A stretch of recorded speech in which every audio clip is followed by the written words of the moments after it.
මොන ගස් ලබ්බත් දේපාර වෙලා තියෙන කියපන් මට.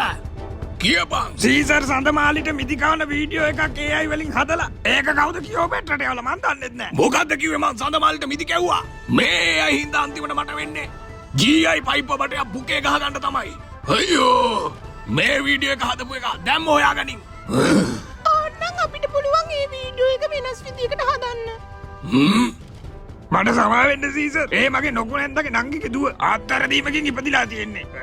කට තිබ්බ පලියට හැම එකටම කටාරින්න එපා ලෝචි. ඉතින් මම ඊගෙන දන්න නිසානේ කිව්වේ. දන්නවා වැඩි වෙලා. ඕන්නම් අපිට පුළුවන් සඳමාලි වෙනුවට ලොකු පප්පව දාලා මේ වීඩියෝ එක වෙනස් කරන්න. කොහමද වීඩියෝ එක වෙනස් කරන්නේ?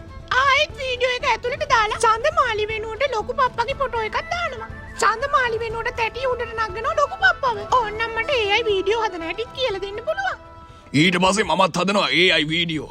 ඕ මම ඒව හදන හැටි ඔබතුමාට කියලා දෙන්නම්. ඊට පස්සේ මං හදනවා කියෝපැට්‍රා සොල්දාදුවෙන්ට උම්ම දෙන වීඩියෝ එකක් AI වලින්. බලමුකෝ කවුද දිනන්නේ කියලා.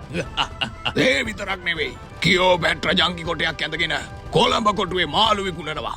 කොහොමද එහෙම වීඩියෝ එකක් Facebook එක පුරාම වෛරල් යද්දී අනේ කියලා කියෝපැට්‍රා සමාව ඉල්ලගෙන මං ගාවට එයි. ඊට පස්සේ මට AI ඕන්නේ නෑ.